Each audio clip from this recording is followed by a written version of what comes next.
In this video, I'm gonna give you guys 5 different tips for you to become a better level designer right this year coming up. What if I love? 'Cause you know I wanna trust.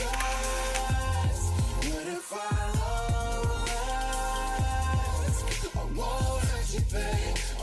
Hey, what is going on guys? It is Psycho or Sam here and welcome back to my channel. Today guys, I'm here with a brand new commentary video to help you guys become a better level designer. If you're new to my channel, I would like to welcome you first and foremost, and I hope you enjoy your stay. On this channel, I primarily make level designs and speed level designs, but I also make some tutorial videos, tips and tricks, programming and other content types that are related to mainly game development. If you would like to stay up to tune and not miss any of my new content, make sure to hit that like button down below and also subscribe obviously, and also turn on these notifications by clicking the bell icon. But without any further ado, let's get started with this video. I want to start this video off by talking about a very big topic that is also going to fill a huge part of this video, and that first topic is called artistic eye. One statement that I commonly hear on my videos is that I have a very good artistic eye, which is a statement that I agree with to an extent. Obviously, I don't believe that I'm the best level designer or so, but I'm pretty good and I have a very good artistic eye because I've sort of trained and acquired the skill that is required for it.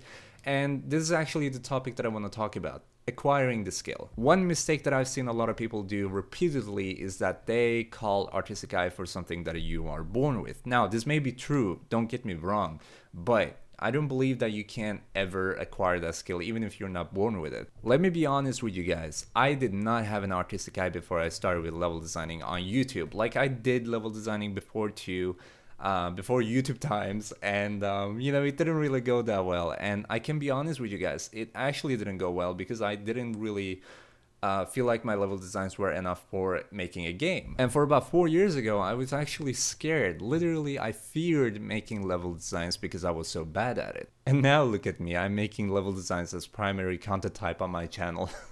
Oh, sweet irony. But my point is that even if you're not born with an artistic eye skill or whatever you call it, it doesn't mean that you can't acquire that skill after. And that is exactly what I actually did, because I did not have an artistic eye before. I was making level designs on a very, very beginner level. I was an amateur on its finest, I can say that, and I was not happy with my position, so I actually decided that I would make some speed level designs and speed art videos so that I can, you know, receive some feedback by people, and making them speedy would actually catch a lot of people to watch them because the videos, the niche for making speed art and speed drawing were already, you know, very popular on YouTube.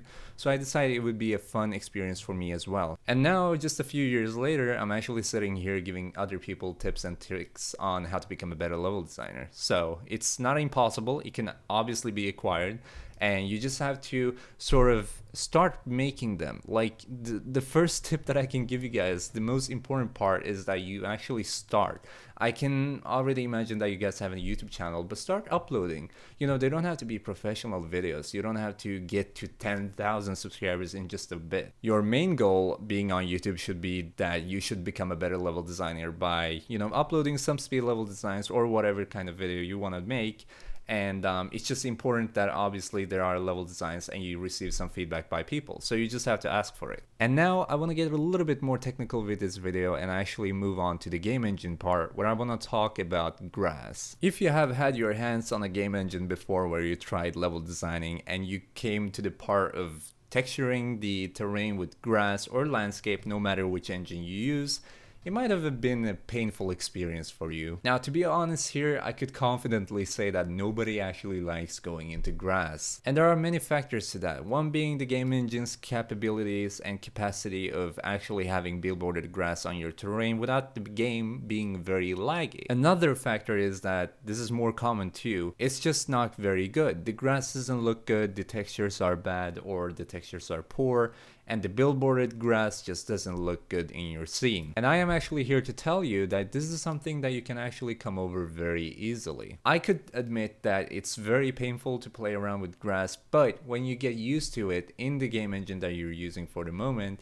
you actually find it very easy. For instance, I use Unity as my primary game engine. I also do use Unreal Engine, which is quite easier to get into with grass. However, in Unity, especially the grass that are actually following up with the game engine itself, they are terrible. When you place them on your terrain, it looks terrible, and you really just want to like let off Unity when you see them, because they're just green, they're shiny, they're glossy, and it just doesn't look good in any kind of scenario. However, once again, this is something that you can overcome very easily, especially in Unity, because it lets you play around with the texture colors right in the engine. By using these fields that are on the screen right now, you can simply just change around the width, the height, and the colors of the textures that are representing the grass. So instead of going on to Photoshop and actually editing the textures themselves, you can just simply open up Unity, add the texture, click on edit, and then simply just change the colors. And the results that you will be getting from editing these texture colors and so on are actually going to help you a lot. Another thing that you can actually play around with is the height and the width of the grass. A lot of people skip using these because they don't find them useful, and they just sort of increase the sizes of their trees and their models, and it's just creating so much more trouble, because when you scale down and have a character walking through the forest or whatever, these are gonna look huge, and there's going to be a scalability issue. One thing that I can challenge you guys right away, right now, is to actually change the width and the height of your grass. Try making a forest where you have tall grass, but you also have very short grass, and the short grass is sort of covering up, and it almost looks like it should almost look like a transition like between the ground without grass and the larger grass. So you should have them as a transition, but at the same time you can also use them standalone like I did in this video. As you may see in the video, I actually have used very short grass instead of tall ones, and I sort of mixed up two different textures, the second one being slightly taller, not too much, because I don't want them to stick out. I just want them to decor the main grass that I'm using for my level. And I covered up it being, you know, not very cool sort of texture by actually minimizing the size, the scale, by minimizing the width and the height. And I also made so that, you know, in the middle you can see that I have a dirt road sort of, and I made sure that the grass cuts off at some part, so it comes from left and it comes from right, cuts off in the middle, but I also have some grasses in between these water puddles. It looks very nice, and it adds this effect to sort of distract you as the viewer, or as the player in that case,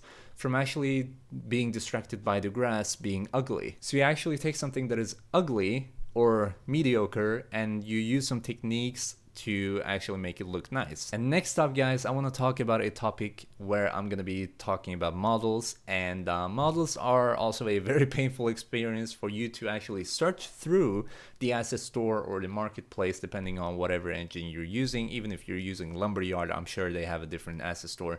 But anyway, it's a very painful experience if you don't know what to search for. And how do you know what to look after? Well, what kind of level designing are you making? What kind of game are you making? What are you developing? What is the theme? Is it cartoonish? Is it more high poly? Because one tip that I can give you guys is that you can use models that aren't very high textured, edit the texture tiling, and make them look a lot better than they do from the beginning. Now, this also depends on what kind of model you're editing. So if you're using a rock model, for example, and you want to edit the tiling for the texture, it might not be very good, because if it's using height maps, the shadows are going to be in wrong directions and wrong positions of the rock. So the inward parts of the rock are actually going to be non-shadowy, while the outer parts are going to be shadowy, so it's going to look weird, and you're probably going to see that by yourself and experience it the hard way if you try it out with rocks. But you can do it, and you can just experience, because you can always undo. So go ahead and try it, but just try to make sure that you can edit the textures. And I don't mean that you necessarily have to go into Photoshop and edit the textures in a professional way.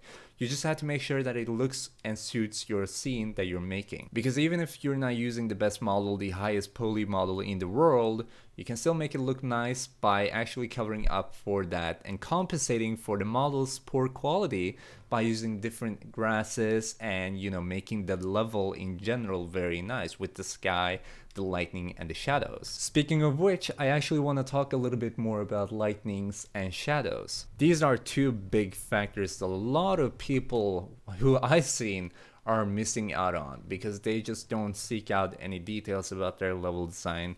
They don't seek out any details about lighting, and they don't know what they're doing with the lights. It's actually quite rare, for me at least, to see some level designer playing around with the ambient light. I've almost never seen anyone do that before, even though it's literally one of the biggest things that you can play around with. Because when you name lightning and shadows, people think, oh, okay, he means directional lights, he means point lights, spotlights, and whatever else light there is in your game engine, which is to an extent true. Obviously, I'm talking about the directional lights too, but you can't forget the ambient lighting. Usually the standard and the default value for the ambient lighting, which is usually 1 at almost every single game engine that I've used, it's, you know, for the most part enough for your level. But if you're actually making a night level or some sort of, you know, dawn or something like that, you need to change it up a little bit. Don't be scared of playing around with different lights than just playing around with the directional light and shadows. Just play around with the ambient light and see if it fits your scene. If not, change it up a little bit and just take your time and focus on it. And here's also where your artistic eye skill comes in, and that is, you just have to train that skill by, or acquire that skill by, making levels over and over and over again,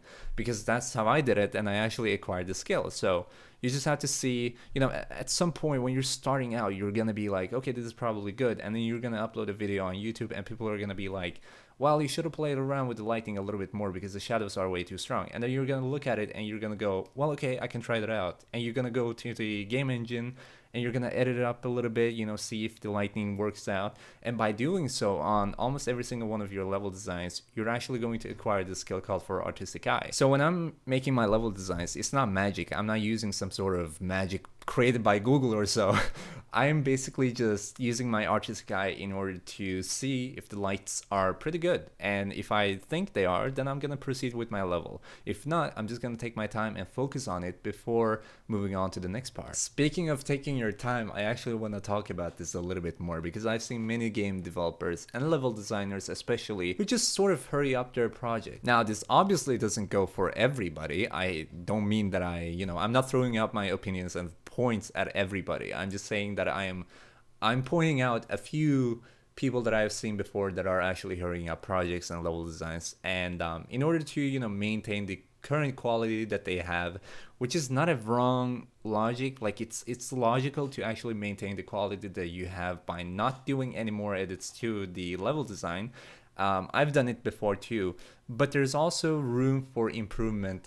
Always. You can never ever make something that is perfect. And I know, I am aware that this is a cliche, but trust me, it's just so true, because when you're actually making level designs and you're doing it for as a freelancer or for some customer or maybe even a friend that is going to make a game, you're obviously going to want your name to stand out on the project, and you want to be able to be proud of this. So you don't just want to make a level design that is slightly okay or mediocre. You want to make it awesome. You want to make it amazing. And it doesn't even, like, I am personally a person who doesn't care about how much I get paid. I just want to make sure that my name deserves to be on that title, and I want to contribute to that by actually making a standing out level. And that is as true for level designing as it is for game development in general, and for music composing, and for any other artistic topic, kind of, because this really just suits everything. If you take your time and seek out for room for improvement in your product, no matter what it is, if it's level design, it is music for your game, or whatever it is, you're gonna find some room and you're gonna improve that. And you can also ask other people for feedback, and YouTube is a very, very good place to start off with. So in conclusion, guys, artistic eye is a skill that you can acquire even if you don't feel like you have it right now. Focus a lot on your grasp when you're making a level design. It is very important. It is going to fill a huge part of your level, if not the whole part. And find models that will suit your level, because even if the models aren't very, very good quality and textures aren't very, very good quality, you can still make them look very nice by covering up for these areas and compensating for these areas.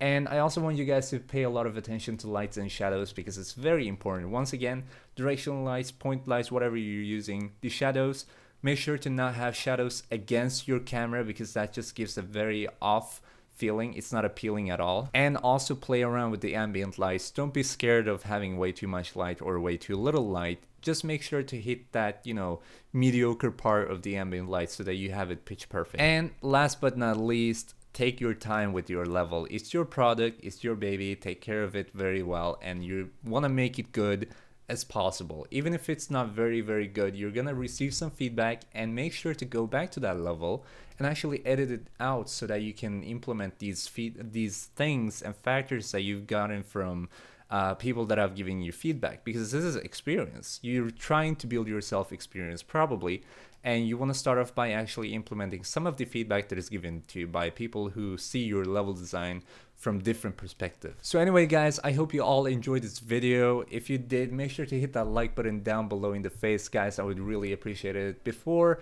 on my previous video, we actually had 60 likes as a goal, I think, and we reached that very easily. As I remember, we even went over that. So thank you guys very much for the support. Once again guys, thank you so much for watching. Catch you guys later. Peace out.